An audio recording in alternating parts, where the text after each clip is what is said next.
పదా దా దా దా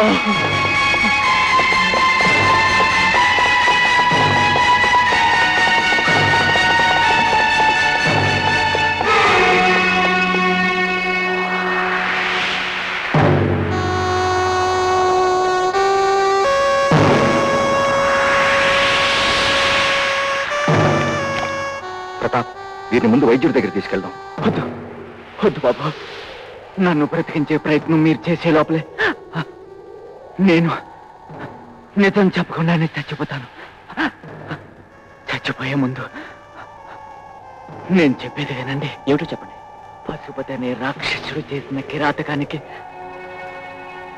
నా కుటుంబం బలైపోయింది. ఇంకే కుటుంబం అలా కాకూడదు. వాడి ముఠాతో ఆకాశగంగ కొండల్లో మఖం ఉంటున్నాడు. మీరెక్కడికి వెళ్ళండి, వాణ్ణి నరరూప రాక్షసుణ్ణి వేటాడి చంపండి. దేశానికి మేలు చేయండి. దేశానికి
విక్రమ్, మనం వస్తున్నామని తెలిసే ఖాళీ చేసినట్లుంది కదా?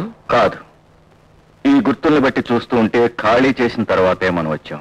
ఆ పశుపతి ఇప్పుడు ఎక్కడుంటాడో ఎలా తెలుసుకోవడం? అది ఎలాగైనా తెలుసుకుంటాం. కానీ ప్రతాప్, ఆ సిలువలే పదే పదే నాకు గుర్తుకొస్తున్నాయి. ఆ దుర్మార్గుడి అమానుషమైన శిక్షకు గురై ఆ సిలువలపైన మరణించిన అమాయకుల్ని ఊహించుకుంటూ ఉంటే అసలు ఈ ప్రజల రక్తంలో ఎరిపే విరిగిపోయిందా, పౌరుషం కరిగిపోయిందా అనే సందేహం వస్తుంది. వాడి దారుణాలు తెలిసి ఎందుకు ఎదిరించలేదో, ఇన్నాళ్ళు ఎందుకు మౌనంగా ఊరుకున్నారో నాకు అర్థం కావట్లేదు. దేవుడు మనిషికిచ్చిన శాపం భయం. దాన్ని ఆధారంగా తీసుకుని ఊళ్ల మీద పడి దోచుకుంటున్న పశుపతి ఈ నరలోకంలో పుట్టిన మరో నరకాసురుడు. ఆ రాక్షసుడి క్రూరత్వానికి మా కుటుంబం మొత్తం బలైంది. ప్రతాప్, మరి నాకెప్పుడు చెప్పలేదే? చెప్పే అవకాశం రాలేదు. అసలు ఏం జరిగింది ప్రతాప్? నేను మా అన్నయ్య చాలా చిన్నవాళ్ళం. అప్పుడు ఈ పశుపతి తన ముఠాతో వచ్చి మా సిరిపల్లి మీద పడ్డాడు. ఊరంతా వాడికి భయపడి తలంచింది. కానీ మా నాన్న ఎదిరించాడు. ఒక్కడు ఏం చేయగలడు? చివరికి బంధించి తీసుకెళ్లారు. పశుపతి, ఊరి గుండెలు బెదరగొట్టి నన్ను పట్టి బంధించినంత మాత్రాన నీ బతుకు సాఫీగా జరిగిపోదురా. ఏదో ఒక రోజు నువ్వు హీనాతిహీనంగా చస్తావురా. ఇప్పుడు నువ్వు చస్తావు. ఎలాగో తెలుసా? తెలుస్తూ తెలుస్తూ చస్తావని తెలుస్తూ తెలియకుండానే చస్తూ చివరికి చస్తావు. రేయ్, వీణ్ణి తీసుకెళ్లి ఆ శిక్ష వేయండి. పశుపతి,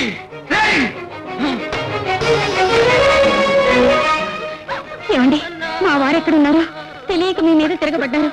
కొన్ని క్షమించి వదలండి.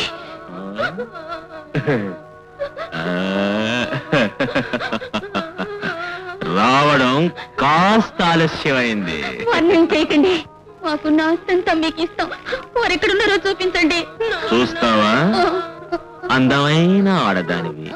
నువ్వు అడుగుతుంటే కాదనేంతటి కర్కశ గుండె కాదు నాది. పద. బాబు, ఊరుకోండి. పార్వతి, పిల్లల్ని తీసుకుని ఈ దుర్మార్గులకి దూరంగా వెళ్ళిపో. మీకు దండం పెడతాను. ఇప్పుడైనా వాడిని వదలండి. ఎలాగో కాపాడుకుంటాను. బ్రతికినంత కాలం మిమ్మల్ని పూజించుకుంటూ బ్రతుకుతాను. మీ కాళ్ళు పట్టుకుంటాను. వాడిని వదిలిపెట్టండి. యమలోకానికి భూలోకానికి మధ్యనున్న నీ మొగుణ్ణి బతికించడం ఇక జరగని పని.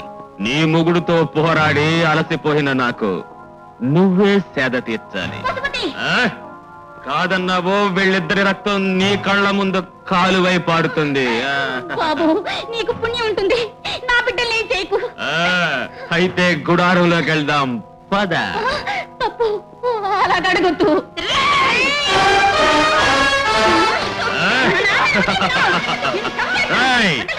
వీళ్ళిద్దరి గొంతులు కోసి పారేయండి. వద్దు, నా బిడ్డలు చంపకండి.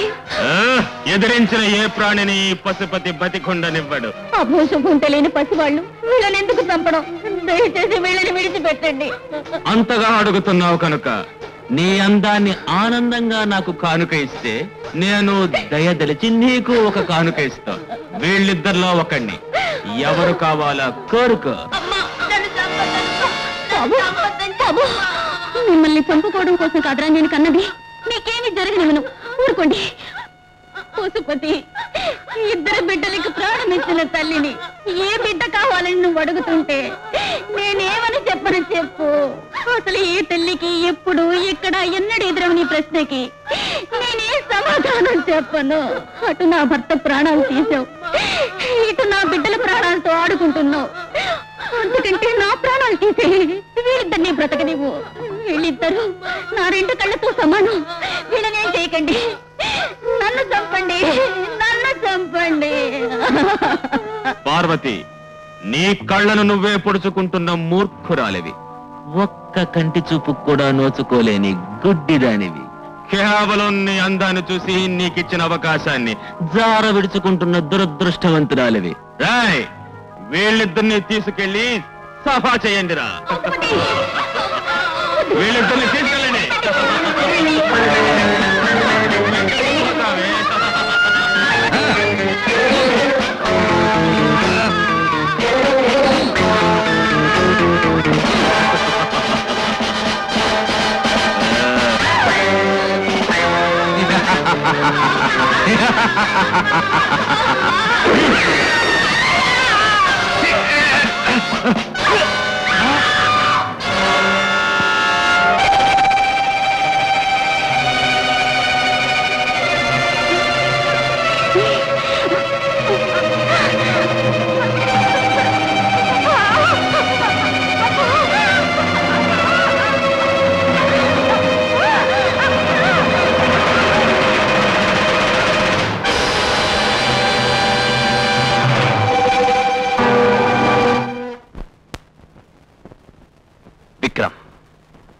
ఎక్కడ ఎప్పుడు ఏ సిలువను చూసినా ఆ సిలువే గుర్తొచ్చి నా గుండెల్ని కదిలించేస్తోంది, రక్తాన్ని ఉడికెత్తిస్తోంది.